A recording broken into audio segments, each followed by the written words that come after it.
Oke teman-teman, apa kabar? Ya, semoga dalam keadaan sehat walafiat ya. Nah, ini saya mau bikin video berikutnya, ini part ketiga ya teman-teman. Saya janjinya kemarin part ketiga itu setelah jadi ya. Nah, cuma saya takut malah nanti nggak terekam ya.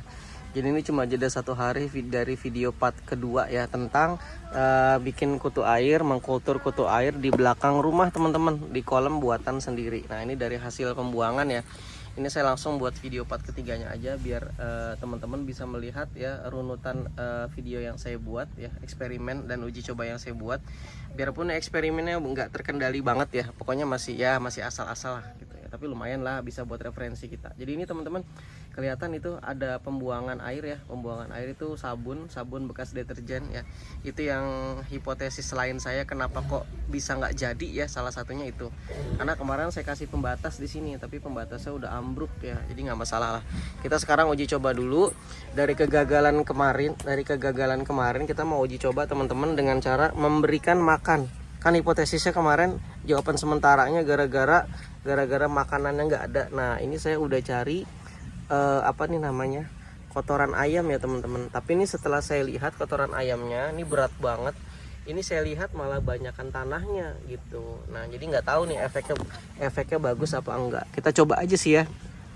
Ya namanya kita lagi trial and error kan.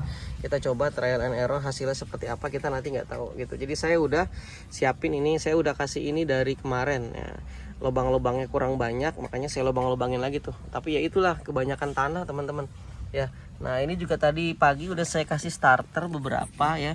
Saya kasih starter beberapa ekor beberapa kutu air ya. Nah ntar masih hidup apa enggak nih. Saya kasih starter sedikit, tapi saya udah nyiapin starter lagi ya teman-teman ya.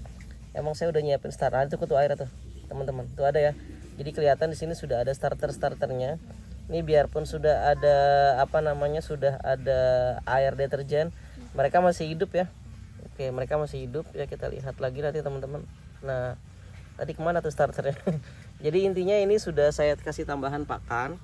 Saya kasih tambahan pakan berupa kotoran ayam. Nanti saya mau cari kotoran puyuh lagi ya teman-teman. Insya Allah nanti kotoran puyuhnya saya masukin ke sini juga. Jadi hipotesis sementara pokoknya kita harus kasih pakan terus, jangan sampai nggak ada pakan. Nah ini juga saya tambahin starternya seperti janji saya kemarin. Ini di sini tuh ada kutu airnya teman-teman, nih nggak kelihatan karena ini bercampur dengan pakan juga. Jadi saya kasih dedak teman-teman. Ini ada dedak, ini ada kutu airnya plus ada dedak. Ini kutu air banyak nih. Atau gerak-gerak kutu air semua tuh. Ini kutu air plus saya tambahin dedak lagi, terus saya tambahin molase. Itu biar pakannya makin banyak. Plus ini saya kasih starter berupa telur. Nah, ini epipia dari Moina ya, telur-telur Moina saya yang masih bagus nih. Masih bagus, yang saya bilang udah berumur 1 tahun lebih nih. 1 tahun lebih. Ini saya simpan di freezer ya. Terus ini yang saya pakai sekarang buat menetaskan kutu air, saya pakai ini. Nah ini saya tambahin ke sini.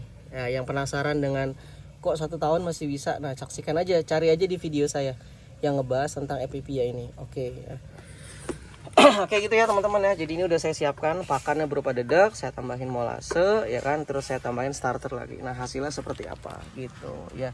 Seharusnya sih kalau jawaban sementara kita itu bisa nih, jawaban sementara kita bisa, nggak tahu nanti hasilnya seperti apa. Karena kalaupun nggak bisa misalnya teman-teman, minimal dia akan berkembang di 2, 3, 4, 5 hari lah. Jadi setelah 2, 3 hari itu akan muncul kutu airnya banyak harusnya. Tapi seandainya memang tidak, kemungkinan jawaban lainnya adalah benar teman-teman, karena dari deterjen ini. Jadi efek deterjen ini kemungkinan yang akan mematikan si kutu air gitu ya. Jadi kalau seandainya memang tidak ada kutu air berkembang, kemungkinan berarti dari situ ya, dari deterjen. Dan ini kita harus atasin gimana caranya biar deterjennya itu nggak masuk ke sini. Kita harus bikin semacam penghalang lagi di sini, minimal buat mengurangi kandungan deterjen yang masuk ke sini gitu ya. Oke gitu teman-teman, kita coba aja, kita langsung masukin ke dalam sini ya. Kita langsung masukin aja ini, kita langsung masukkan ke dalam sini untuk apa namanya, kutu air, starternya dan juga makanannya. Oke, kita tuang saja. Bentar ya teman-teman, kita tuang ya. Oke. Wah, ini makanan semua nih ya. Oke, sorry ya nih soalnya 1 tangan nih. Nah udah Ini dia, saya kasih molase tadi ya. Oke teman-teman, kita lihat nanti hasilnya seperti apa gitu ya. Saksikan di video part keempat berarti ya.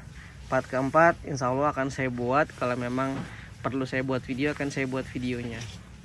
Kalau ada sharing-sharing atau ada masukan ya, atau ada pengalaman lain yang pernah buat kolam kutu air di belakang rumah, boleh teman-teman.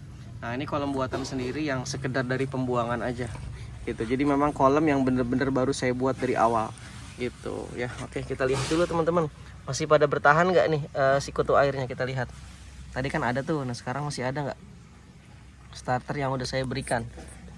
Kita lihat perkembangannya ya. Oke, ini udah agak butak nih airnya nih. Bentar ya, kita lihat dulu. Oke, oh masih ada tuh, kutu airnya masih ada teman-teman.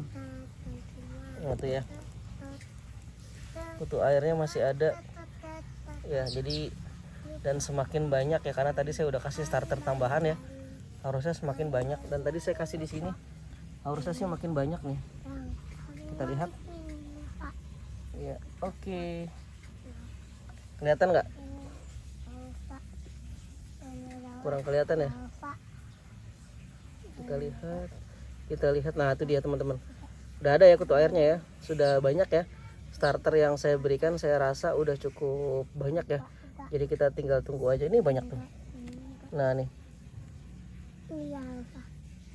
nah ini kutu airnya tuh teman-teman, bisa lihat ya. Ini yang saya pakai Moina yang saya tetaskan dari kapsul ya, Moina yang saya petaskan dari kapsul, bukan Moina yang saya serok dari luar ya. Jadi memang Moina yang bener-bener udah kita budidayakan ya, yang sudah pernah sering kita pakai ya. Ya, oke. Oke, saksikan di video berikutnya. Ya, terima kasih. Assalamualaikum warahmatullahi wabarakatuh.